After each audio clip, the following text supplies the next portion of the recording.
This is RTI, from the heart of Europe to the world. The station of the stars. I bought it like he likes to hurt me all the time. Like what? What? Pardon? Can you speak in English? Okay, here we go. I would just like to point out that a Denver, Colorado is a brilliant motor. I've just had it confirmed by the wonderful Robbie, who has said how gloriously fantastic they are, as Mr. Wiltsher condemned it the day I bought it, as he normally does, because he's jealous. How do you drive a town? Very slowly. Yeah. Don't take any corners. That's the one. Hello, Rach. Hello, how are you? That's a good cue for me to say it's really nice here in the town of Poprad in the east of Slovakia, where the mountains are all still covered in snow. But it's quite warm today, so I've got the door open. That's good. I'm back from last week's blackout. I know, that was terrible, wasn't it? We had long conversations on that. Yeah, the world did not want me to be in touch with the rest of the world, and I thought, but not just you, Rach. Half of Australia. I know. Well, the whole of Australia, wasn't it, at one point? Well, it was, and then he's picking on me again. And then it was just localised to us, and then it was just localised to our house for about a week, and now it's back in our house for another week. So I'm talking to you on my excellent and wonderful and always reliable iPhone, and thanks to the people at Apple for making that product. If you want me to test the iPhone 7, happy to send it to RTI. And if there's anybody out there who knows how to make Bluetooth work, please send me all your Bluetooth things, because they'll never break down, because I'll never be able to use them. Yeah. You are the proverbial numpty. I am not. All right, here's a question me and Rachel came up with, right? Oh, you're the man to give us the answer. You are the man. Mm-hmm. Why is Bluetooth called Bluetooth? What's it got to do with blue, and what's it got to do with tooth? Except the fact you're blue because you're trying to use it and you'd like to knock the inventor's teeth out. Yeah. Oh, dear. I should know the answer to that, but I can't remember it. Yeah, he doesn't! Never mind, I know. What's the problem with your Bluetooth thing? It's the problem that everybody has with Bluetooth. It doesn't work. But why? I don't know why. If I knew why, I'd be an IT expert. I've got it plugged in. I've got it unplugged. It just will not connect. It's just a load of rubbish. You don't plug in Bluetooth. Sometimes you do, and sometimes it works. Sometimes it doesn't work, so then you unplug it. And then sometimes it works unplugged. Then you have to plug it back in because it's not working again. Then sometimes you go to your car and it'll talk to your car. Other times it won't talk to your car. You can't talk to anybody. It's ludicrous. Can anybody say this in different words that he might understand? Go on, then. You do not plug in Bluetooth from a phone to I your car. know this. Oh. No, it's that. It's just his way of saying connected. Yeah, that's right. That's the word.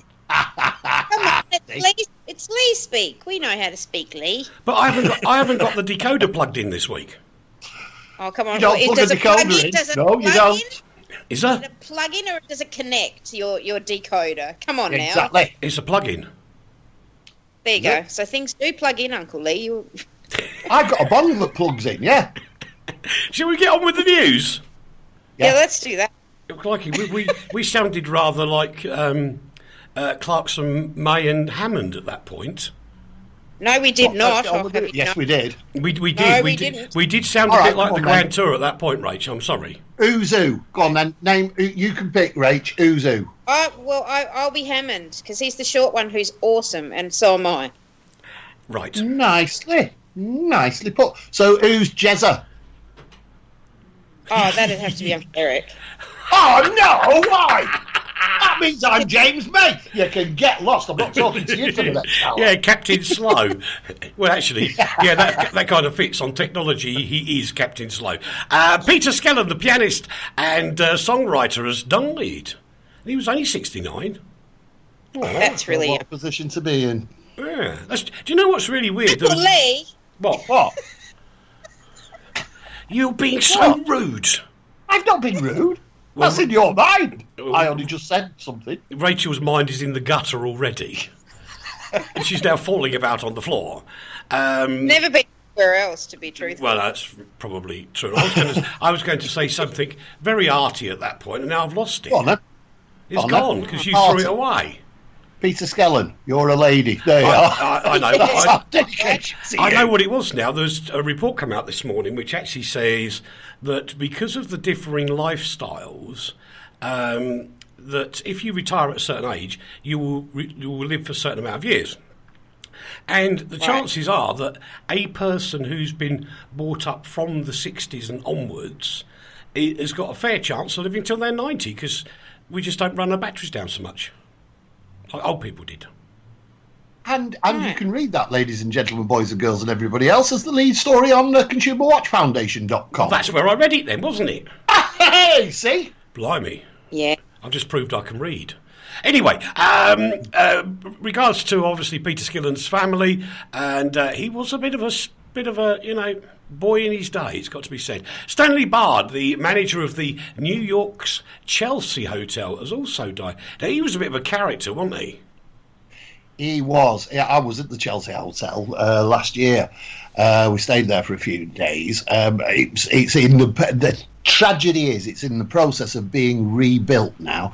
They're revamping it, which is absolutely terrible, because Stanley Baird turned it into this iconic doss house where everybody from Dylan Thomas to Jim Morrison to all modern artists stayed and lived this incredible bohemian life in the heart of New York. And now he's died, and the place is being revamped, being turned into a proper, ordinary, run-of-the-mill hotel. What a tragedy in two. That's terrible. Yeah. That's Do you know? Yeah, that's boring. There Very. are heaps of hotels in New York. They don't need another boring one. Well, that's true. No. Very sad news this week. An amazing guy called Steve Hewlett, who was a presenter on BBC Radio 4. What makes him more outstanding than most is he was a wonderful broadcaster, but he was diagnosed with cancer last March, and rather than just sort of keeping it quiet, getting on with stuff or doing something, he chose to come out with it straight away and was actually doing a regular update about the condition on his programme on BBC Radio 4 to heighten the awareness of the problem. He knew he was going to die, but he wanted to make sure other people went to the doctors to get examined, so potentially they didn't die. Now, for a man to do that, he has got to be awesome. End of. Yeah. Yeah, good point. Yeah, absolutely, absolutely brilliant. He also thanked the staff at the wonderful, wonderful Royal Marsden Hospital. He also thanked all the PM listeners, which is the afternoon show on Radio 4, which was tremendous. And don't be stupid, Mr. Banks. He died on Monday, and he was listening to his favourite artist at the time, Bob Dylan. Isn't that nice? Why have I just been told to not be stupid? Because you would have done. You get all hysterical when we mention it. Yeah, I know. Yeah. I've treated it with dignity and aplomb. That's You a like first. aplomb? That's a first. Let's move on. Storm. Whoever called us Storm Doris? Well.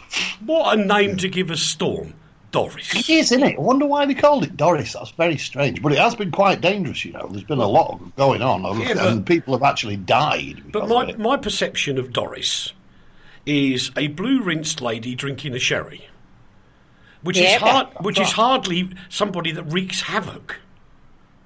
I don't know. When she's really drunk at Christmas, she's a bit of a menace. Yeah, maybe that's what it was. Excuse me, we do have to point out that 4 people died in the Storm Doris in Britain. There was a girl.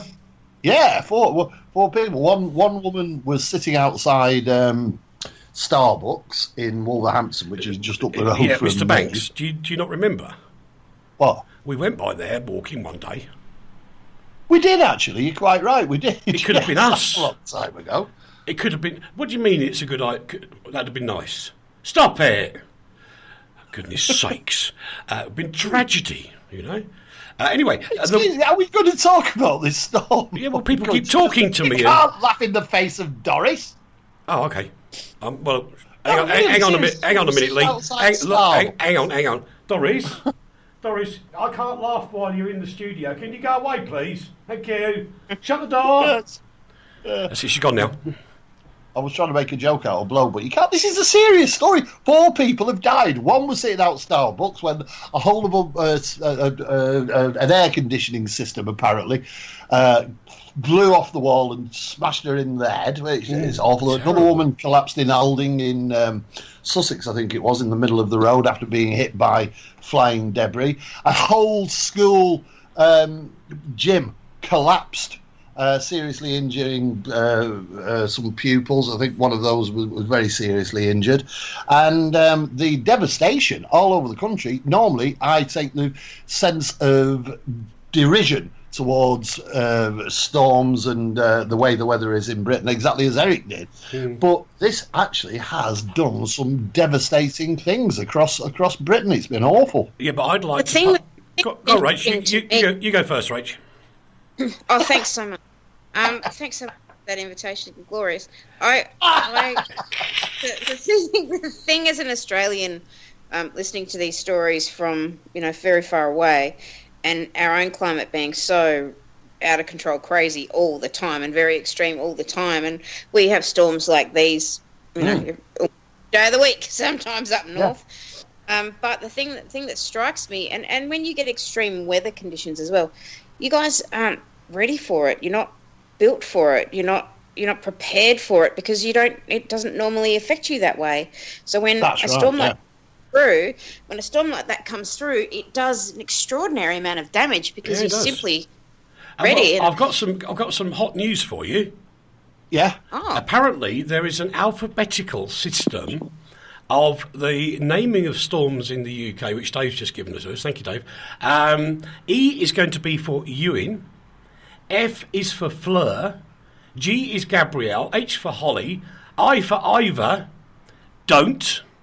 J for Jackie. K for Camille. And L is going to be his daughter, Louise. Fleur. There's going to be a storm called Fleur. Fleur meaning flower? That's in Fleur. Excuse me, why are they all women's names? Well, that makes sense. Don't go down that path. I know exactly where you're going because my mind went there as well. No, excuse me, I'm just saying... And it's not right either. I'm just saying that women are very powerful. What were you thinking? I think I should not pursue that thought as I would be taken off the air. I'm thinking you're a liar, Uncle Eric. I think it was, yes. All right, then. Absolutely. And as we're moving to the next story about aviation, I tell you what, I have to commend some of the training that the pilots went through flying through the UK yesterday to see some of, and don't laugh, Mr. Banks, to see some of the crosswinds and the yawing that was taking place, and yet these guys were still getting, commercial planes down on the ground was absolutely phenomenal. Absolutely phenomenal. Well, there's that one in Sweden, wasn't there? Is it Sweden? I don't know. Well, it's on the list. It's probably, we haven't got there yet. We're going to talk about Melbourne now because there was some terrible... Yeah. I mean, I was in a bit of a flap the other day because of you, Rach. I'm sorry. I don't... For what reason this time, Uncle Eric? Melbourne. Oh, yes. Usually it's just me being stupid, and then that gets you in a flap. The Essendon crash was horrendous. It was very bad. It was a small plane, a little baby plane, a Beechcraft B200, and it flew, and the Mayday was called twice by the pilot, experienced pilot, 35 years flying experience, which is quite a lot. And they hit the side. It went down very quickly, and they hit the side of a major shopping centre. It was full engine failure, wasn't it? That's what they say. Yeah. Yeah, a full engine failure, complete power failure. Yeah, total power failure.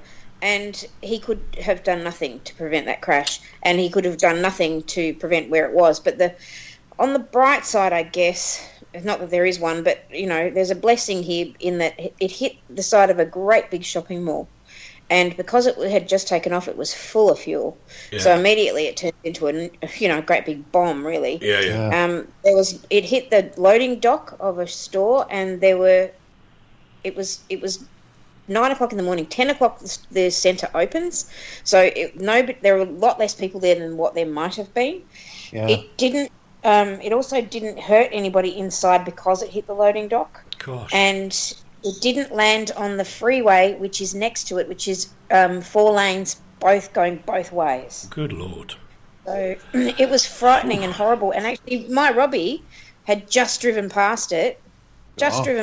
Was clear of it when it happened, and he'd got to the other side. But he was right there. It's like, that's frightening. Absolutely, just really frightening and horrible. The 4 nice tourists on board, ready to go for a really awesome golf game, and then it was just horribly sad.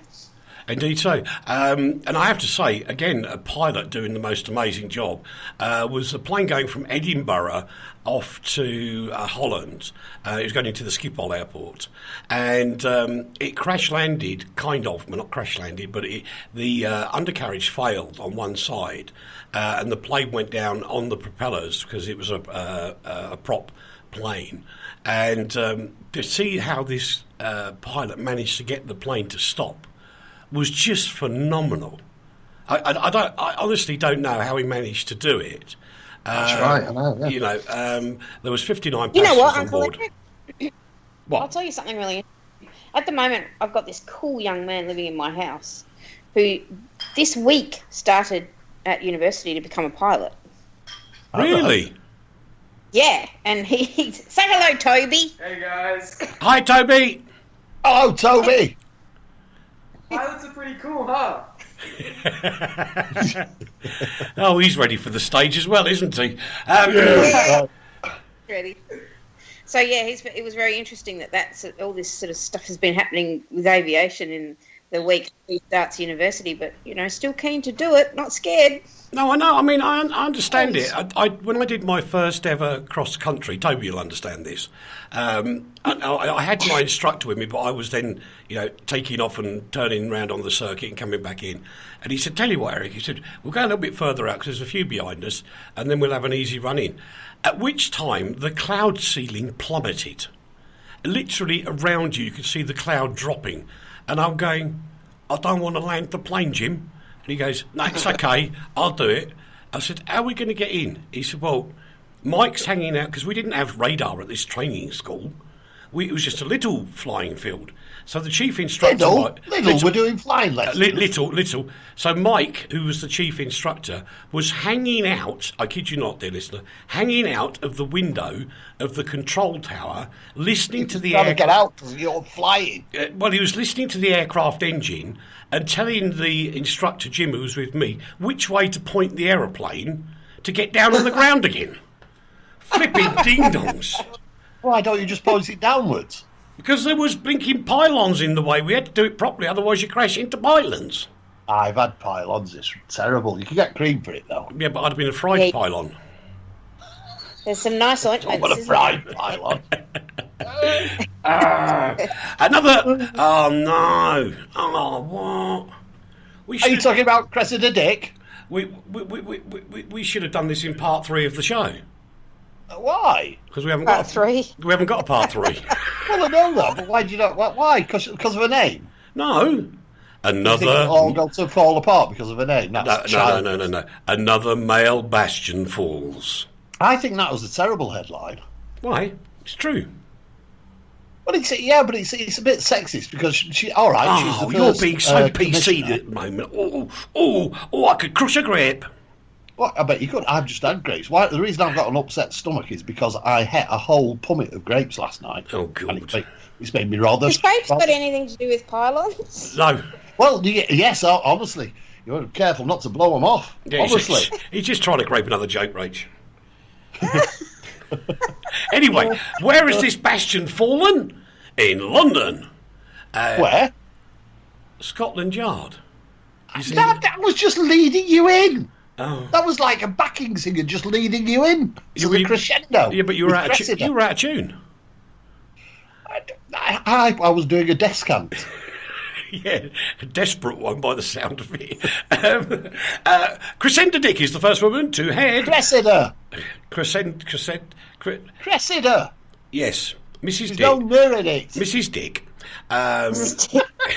is the first one which had the very macho. Scotland Yard's not macho.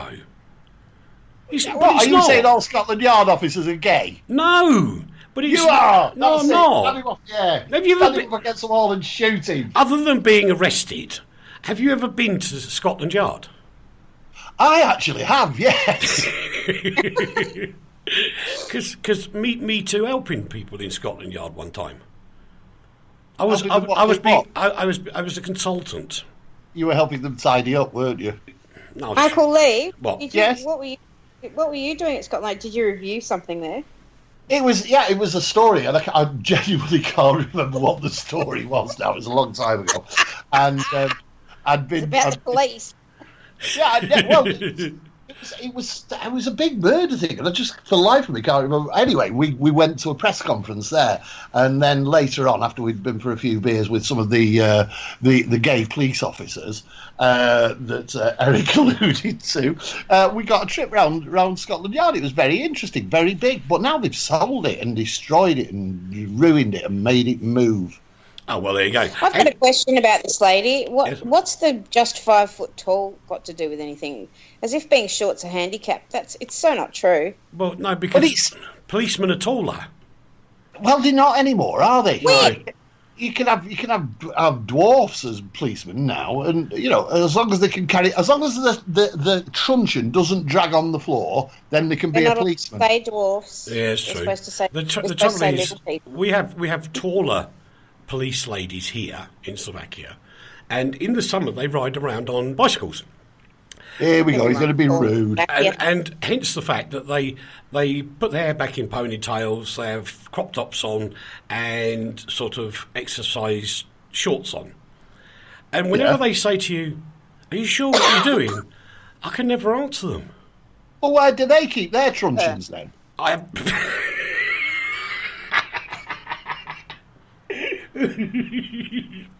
Oh God! I'm going to lose. Shall we talk about President Dick?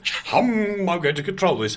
But they all say, "What are you doing?" And there's just no words come out of my mouth. I'm just like for some reason. Anyway, this young lady, Ms. Oh, she's not Mrs. She's Ms. Dick. Spent the last 2 years as senior role at the Foreign and Commonwealth Office.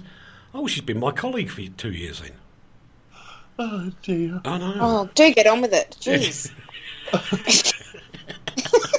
Listen, the reason it was pointed out that she's 5 foot, I think this is a very sexist story by the Daily Mail, and I think they've treated this quite badly. Oh. What the story is saying, that she is the first female police commissioner, and although we've got chief constables and things like that, and they've also pointed out, which has upset Rachel, that she's only 5 feet tall, but that doesn't mean that mentally and physically she isn't capable of doing the job.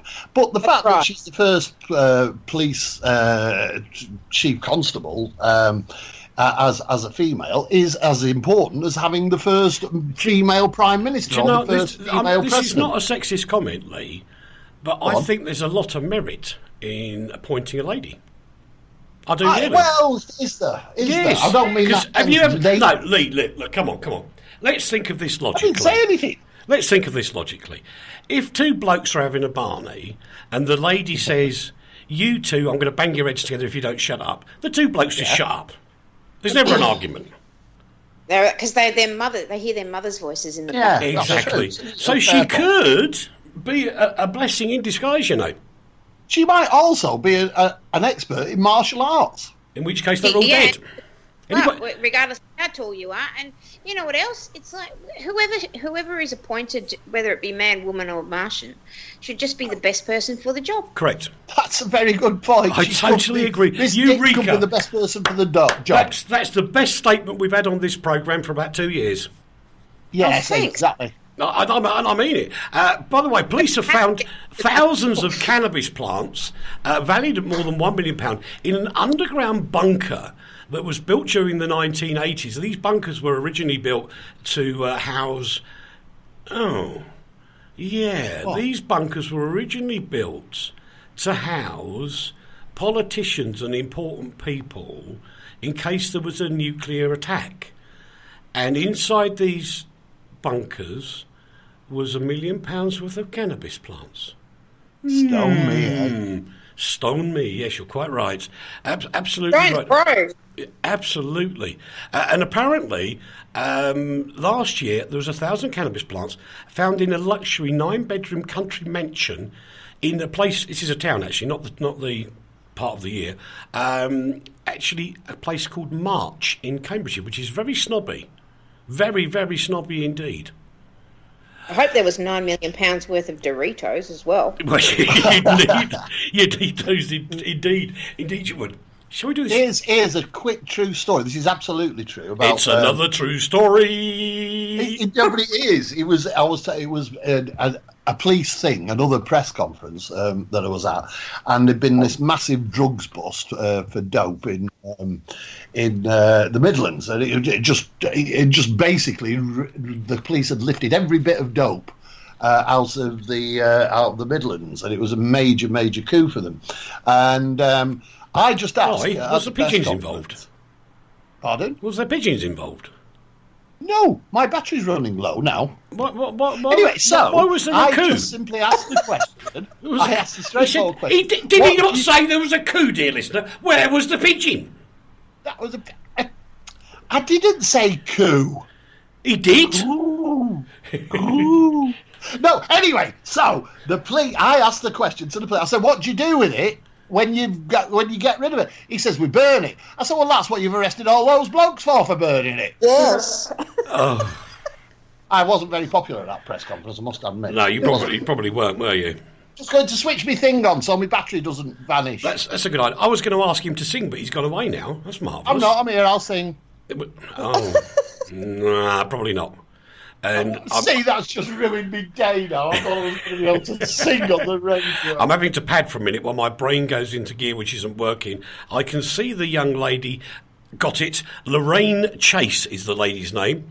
Back in the 1970s, she was she was a bit of an it girl and did panel games. She was a model. She was a model, but she was a bit of an it girl as well, wasn't she? She was into this. And she did a song which actually made the charts, and it was called Luton Airport. Oh, yeah. That was an advert. It was a record. It wasn't. It was an advert. It was a record. It was an advert. It was a record. I'm going to look it up while you continue to tell the customers fake news. It's not fake news. Oh, don't use fake news term on this show. I'll beat you with something. Yeah. I'll beat you with the Bluetooth. I'll beat you with the Bluetooth. Absolutely. Well, yes. But no, we'll get onto the story about Luton Airport in about 10 years' time. But Lorraine Chase's song, which was all about Luton Airport, and the pilot that gave her the ride to the airport was also the person she found in the hotel. And then on her way back to England, she flew back with her pilot that was her new lover. Isn't that nice? It was done by a band called Cats, Luton Airport, 1979. 1979. It wasn't called Cats. It was not called Cats. It was called Cats UK. I know. I was just going to say that. You just talked over me when I was going to say UK. You too. Cats UK and the vocalist. Would you like to look up the vocalist of Cats UK, please? It was B. Rowley. Keep going. It was not. It was B. Rowley. It says it there in front of me on the internet, and everything that's on the internet's true. Fake news. There's no fake news on the internet. Okay. I'm saying that, guys. There's going to be a swear jar. Right. Well, in which case, Uncle Lee, let's try another route for you to make it easy for you. Type into Google Lorraine Chase Luton Airport, and you will find the song. I've got the song, Luton Airport, song Wikipedia. Catch UK, Luton Airport, 1979. Catch UK, Luton Airport, 1979. Just Catch type UK, Lorraine Luton Airport, Chase. song lyrics. Lorraine Chase? She made an advert. Lorraine Chase? Will somebody back me up on the interweb? Come on, you guys on the chat room. Yeah, come on, all you people who are not listening. Hey, Uncle Lee, why don't you also Google how to work Bluetooth? That's a good idea. I hate Bluetooth. That's a good idea. I haven't got my blessed hard drive with me. Blast. Because if I we went through that before we went on air. If we had, I would have played Lorraine Chase singing Luton Airport. Who are you, I'm mate? just looking up, why is Bluetooth called Bluetooth? I don't know, don't care. Anyway, a British man has been... no, we have to take a break now. Go on, Bennett, we've run out of time. We'll be back after this very short break. Don't go away. From the heart of Europe to the world, this is RTI. I'd like you to meet Eliane. She's 6 months pregnant. As a mum myself, I know she should be looking forward to her new arrival. But Eliane is worried. Every day the walk to fetch water is getting harder. Every drink of the filthy water could make her ill. Every lift of her bucket hurts her more. You can help bring clean water to a mum like Eliane. Text the word water to 70444 to give WaterAid £3. WaterAid has the expertise to bring clean water to Eliane's village. They just need your support. I've seen for myself the difference clean water can make. So please help keep Eliane and her unborn baby safe. Text water to 70444 to give WaterAid £3 now. Thank you. If your dream holiday is 2 hours from the UK, perfect for children and teenagers, young couples and the older visitor, ideal for the physically active and for those who just want to unwind. Aqua City is the destination for you. Described by the Travel Channel as the place that will soon be on everybody's lips, be ahead of the crowd and the envy of your friends, but still enjoy a home from home. Come to Aqua City Poprad, the world's leading green resort. From the heart of Europe to the world, RTI. And welcome back to part 2 of Postcard from Poprad, and I shall now enjoy reading out these messages, which obviously are true because they come in on our chat room. First one is... oh, no, I've got a third one now. Eric, it's true. Dave says... Fake news. Fake news. Yes, it was her. And the message from Dave R., who's obviously very good at this stuff. A 1970 UK top 30 hit based on the Campari ads that launched Lorraine Chase. Ha! See, I said it was an advert. That's all I said. I read my Campari. Based on the advert. Based on the adverts. Actually, You can't I rest my case. I rest my can't case. argue with the encyclopedic knowledge of Dave Rhodes. No, you can't. It's just not possible. Anyway, that has absolutely nothing to do with the Luton Airport story, who are you? A man has been arrested... Can I just interrupt? Yes. You just have. That's very kind of you, thank you. You're I welcome. just want to explain to everybody who's listening why Bluetooth is called Bluetooth. Mm-hmm. Right, now this is from Techworm and PC World. They both have the same description of why it was called Bluetooth. So I would not think this is fake news. I would think this is true. Bluetooth is named after a 10th century Scandinavian king. The introduction of Bluetooth in technology came as a revolution, which not only improved the utility of mobile... What a load of rubbish. Anyway, so it's named after this king. What a load of... It's his fault, yeah, Scandinavian. It would probably be genius in the 10th century. It's a load of rubbish in the 21st. Lee, What? you know when you go to your car... Yes. Yeah. Have I got to go now? No, not. Well, we'd rather you stay for a minute or two. Well, maybe one. You go to your car, and when you unlock, well, you don't actually put the key in the door, do you? With your car. You know, well, you can do it in your garden. If you've got a garden gate, sometimes you have to open your garden gate. Oh, yeah, that's true, isn't it? See, so you don't think things through, do you? No, I missed that one completely. So you get to your vehicle door, and it opens for Which you. vehicle? Which one? I have 3. I was going to ask that too. You get to your vehicle, and as you approach your vehicle, the vehicle goes, "Oh, look, Eric's coming. I'll unlock the car." I'll shut my eyes. Yes, which it does. And as you get in the car, there's all these lights come on and stuff, and then you have to put your foot on the brake and push the button to start it. And literally, as you start it, the little light comes on the telly screen on the dashboard, and it says diddly diddly You've got a telly diddly. on your dashboard. Yeah. Is it a spaceship do you drive? And listen, Great. Dangerous. What do you watch? I don't. I listen Watch to everything. I listen to the radio. On your telly? Yeah. With pictures. I watch Emmerdale on my radio. No, the radio. You can't use the radio the telly functions on those sort of screens unless the handbrake's on, which kind of means you're not going anywhere.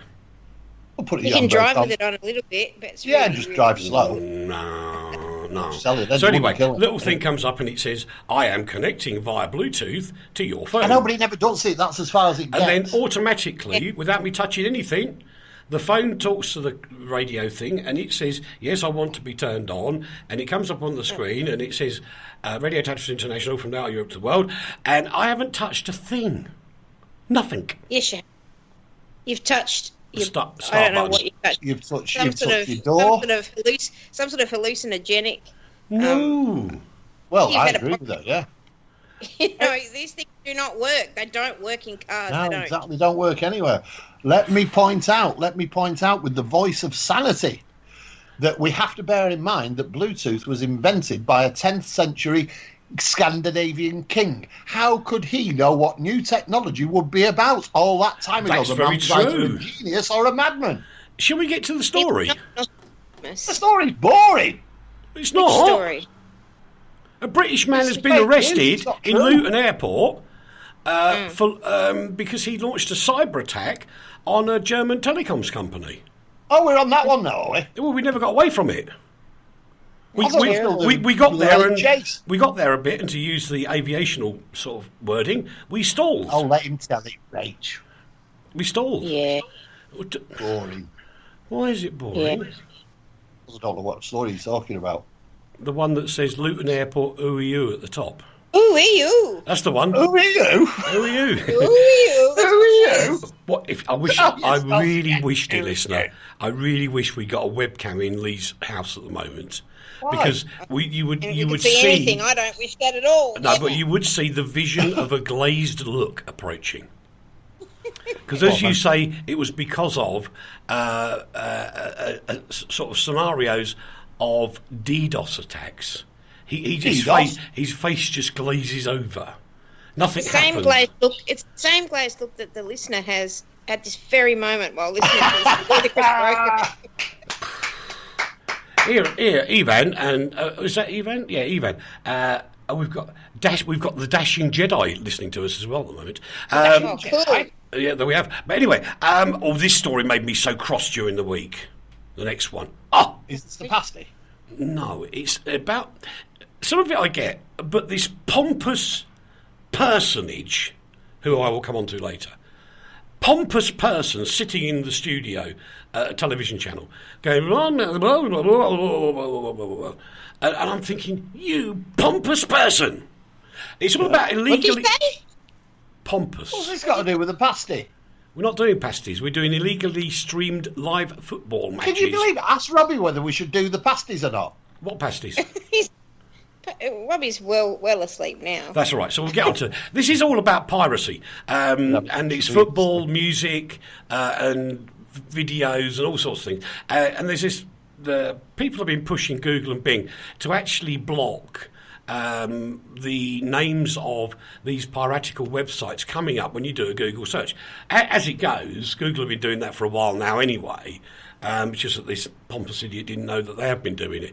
And so, anyway, the solution, he was waffling on, going that this new code of voluntary work will not be a silver bullet fix. Why is Bing called Bing? I don't know. Oh my God. Tangents, so many tangents. Oh, we're off again. But Google, why call Google Google? What does Google mean? Google's something that you used to have when you used to you get in the bathroom, you'd hear it Google or gurgle. You're talking and that's what his age. Anyway, this guy reckons that it will mean that illegal sites are demoted more quickly from search results and that fans searching for music are more likely to find a fair site. No, you numpty. A fair site? What's that? One where you pay for your music. Where it's fair. Let me explain something. I understand. Back in the old days... Which he remembers and Rachel and I don't. Rachel won't.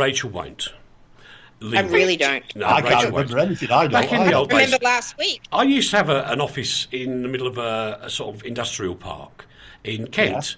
Yeah. And once a month... Why is Kent called Kent? I don't know. Ask Ken.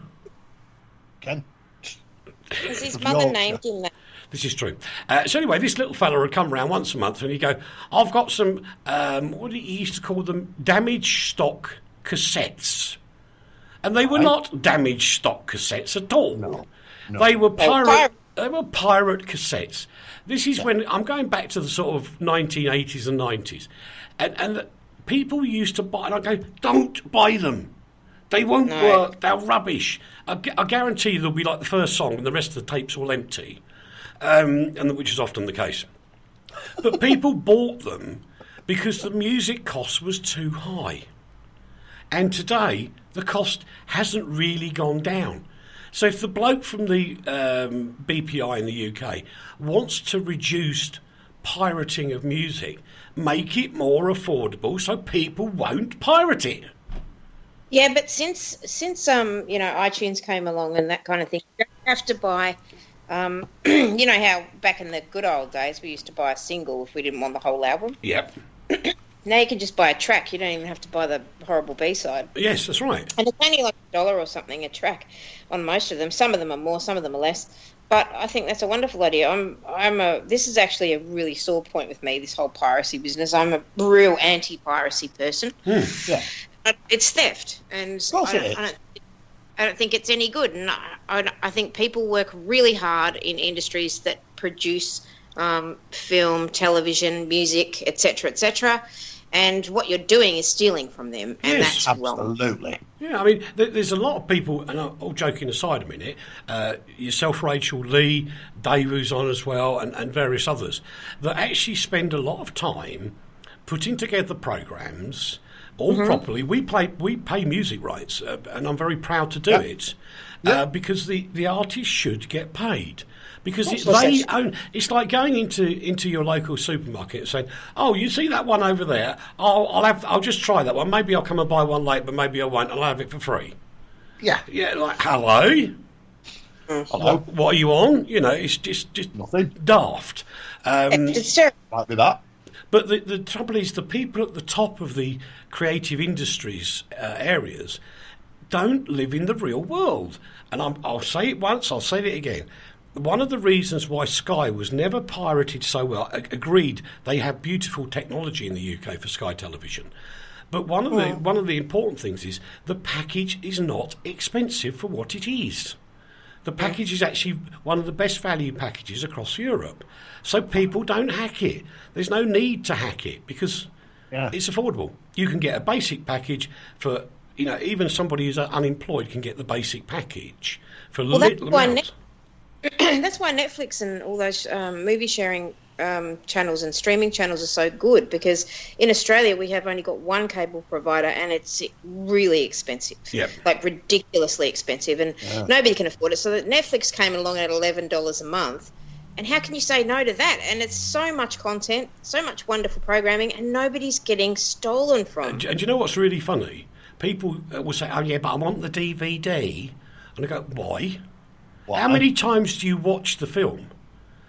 I collect DVDs and I watch them all over and over again, but that's part of my obsessive-compulsive disorder. But, I mean, seriously, I do have a drawer full of DVDs. Occasionally I'll get them out, but now what I've done is I've copied them onto the hard drive, which is plugged into the telly, and I might watch them that way round, but I've got the original DVD anyway. And to be honest, I think there's one movie I've watched half a dozen times, which is The Boat That Rocked. I've watched the recent James Bond film twice, and that's it. Yeah, but you're not a real movie person, Uncle Eric. You're a music radio person, not a movie TV person. I'm the opposite. And I am as well. Yeah. Yeah, but where you're right, Rachel. I've done it again now. Rachel just did it again. I've done it again. Where you're right, Rachel. Oh dear. Is with the modern digital age, you can download the track that you want rather than wasting your money on a whole album of which 9 tracks are rubbish and one's good. See, the difference is, Eric, the phrase is arty-farty, isn't it? Right. And the difference between me and you and Rachel and you is that we're arty. Yeah? How come? We're visual people. Oh, I'm just leaving. That was a joke.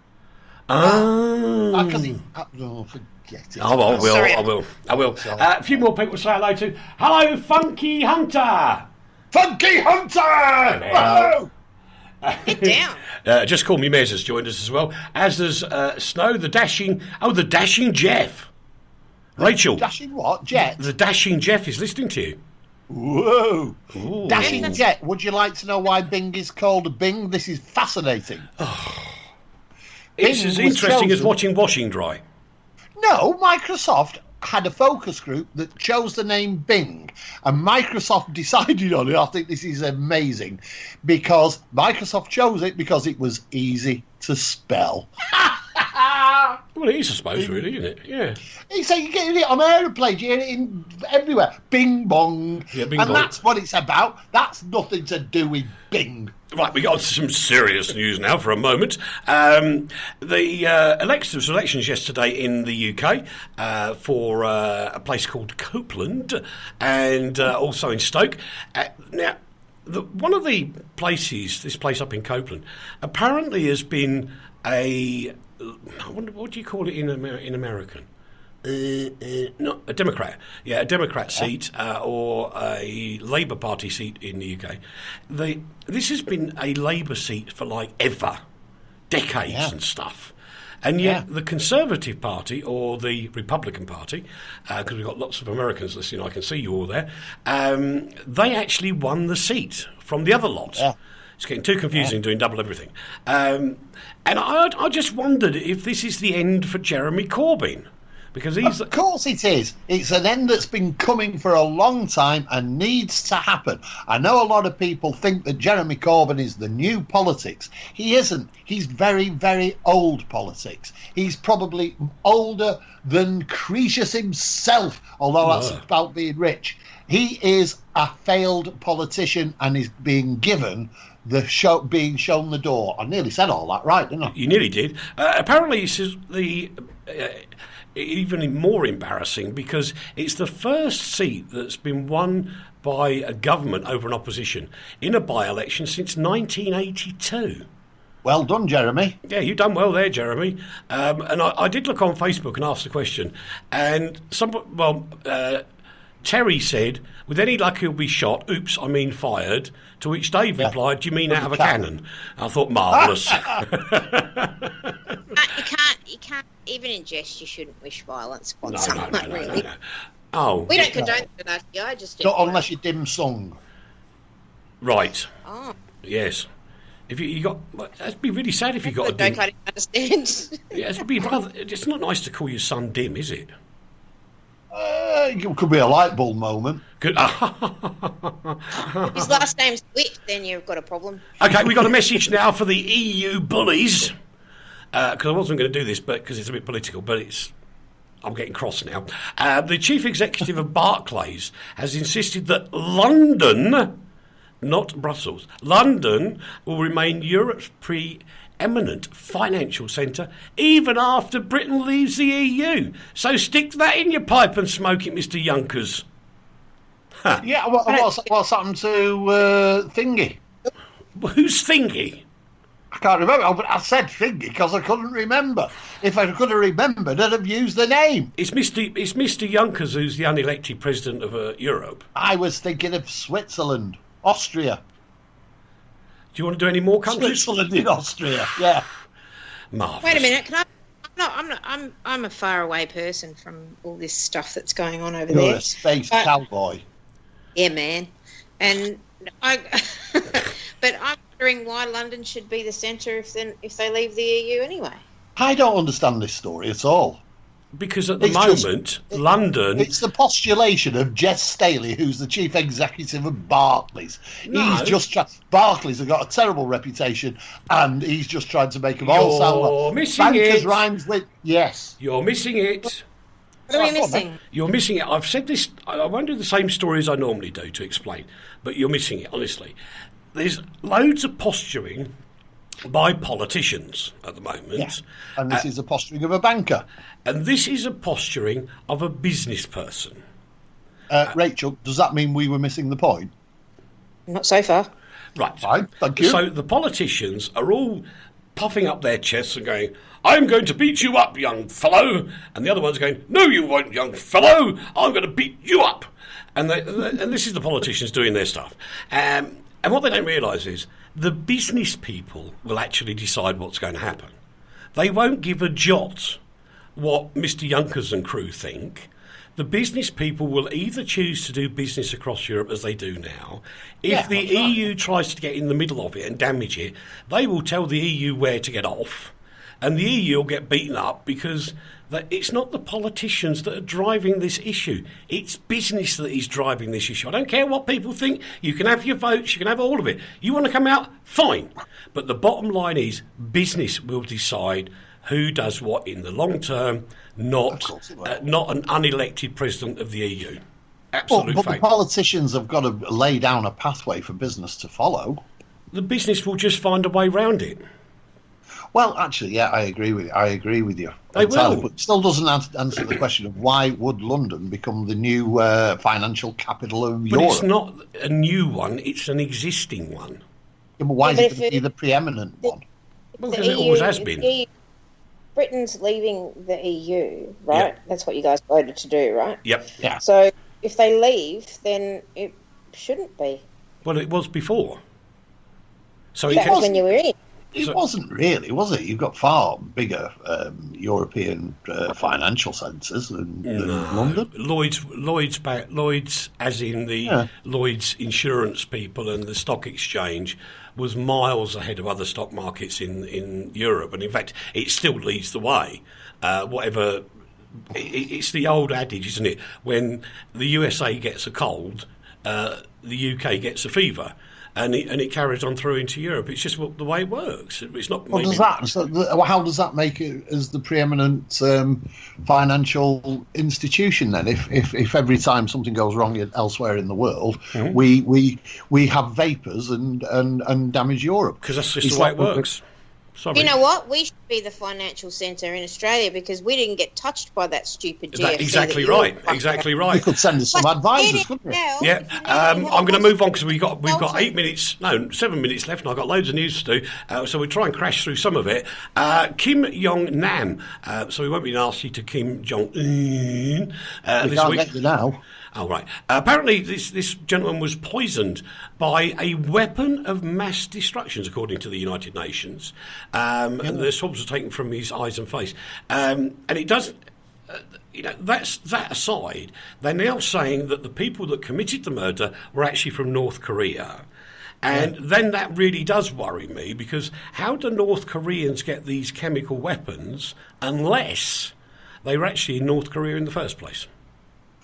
Well, it's a good point, but actually, you have to ask the question: is this story actually a propaganda story? Could be, and it's how nobody knows these sort of, particularly in these countries, nobody will really ever find out what the true toxin reports were on this man, and for him to have been attacked in this way, it's a way in a way of imposing the power of this nation on the rest of the world. Yeah. And I'm not saying it isn't true, but I don't know if it is, that's all. That's true. Well, we hear some stories and we don't hear others, and that's not accidental. That's very true indeed.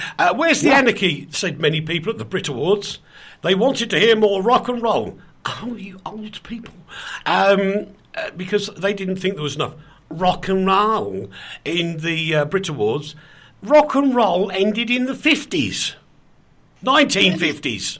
It's become a generic term. It's like R&B, rhythm and blues has become R&B has no connection with rhythm and blues really. R&B has become a dance thing, and so rock and roll really continues. And let's face it, anything that has Adele winning everything, and has all these other middle-of-the-road, myopic nincompoops, Little Mix, Ed Sheeran, Katy Perry. These are leave not... Ed Sheeran alone. Yeah. He's a nice man. Actually, I did say the other day on a radio show, I'm not a fan of sort of lully, sloppy music during the day, but Ed Sheeran's actually not a bad artist. He's a great storyteller. He's a beautiful lyricist, and he's a nice bloke. I think that's the problem. Do you know He's what? Nice. He's actually a modern version of Bob Dylan. No, he isn't. Absolute poppycock. Well, you've always said Bob He's Dylan. way better. He's way better. I'm not getting involved. Only 6 minutes. Anyway, I don't care. The old people shouldn't be at the Brits anyway, because the Brits should be for young music, so what the heck are they moaning about anyway, silly people? Well, David Bowie was one of the night's top winners. He George was Michael did very well. honoured. They died. Liam Gallagher did very well. Madonna did very well, so it is for old people as well. Marginally. Music isn't just for young people. It never has been. And in fact, what you're actually seeing, what gets my goat is that programs like this do not present, and I've used this phrase before, but I think it's entirely, completely right. They do not introduce the shaman of music. And every society needs its shaman. And this shaman... I played Ed Sheeran as a shaman, and that... He's not, he's just a shame. No, he's not. Well, anyway, on this very fine radio station, Leigh Banks does a new music show every week, so he keeps the banner flying for the new artists. Absolutely. Well said. Thank you very much. But not old artists. Well, no, we can do old artists. And an old artist, like Nick Cave has brought out this incredible album, The Skeleton Tree, about which he alludes very often. He's very old, but what a movingly, powerfully incredible album. I'll play new music, whether it's by Bob Dylan, who actually is coming out with a 3-CD album in the next couple of weeks, and I will play him. I will play the bloke down the corner who's sitting there playing his guitar, making his own music. Yep. That's what music's about. It can be anything. Well, anything, actually, anything. That's true, because when I spoke to Ian Gillan, he actually said you can play music to 5,000 or 5 people. It matters not. Exactly. And the artist doesn't care. Yeah, real artist stuff. Apparently, and we haven't got time to actually discuss all these stories, but we'll give you the headlines, boys and girls.